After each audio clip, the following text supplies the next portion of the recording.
Hey, what's up? This is Ricardo at Parts People, and in this video, we'll outline the steps for completing a part replacement on your Dell PC. Visit our website and use this coupon for a 5% off discount.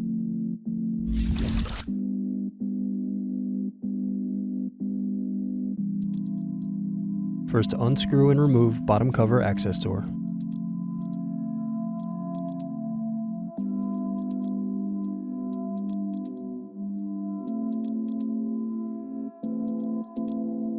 Then unscrew battery.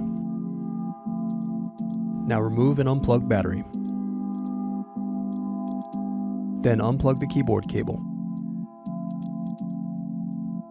Using a small flathead screwdriver, carefully pry up and remove keyboard bezel.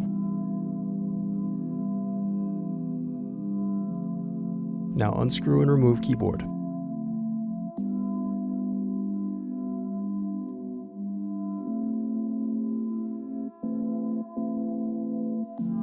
Thanks for watching.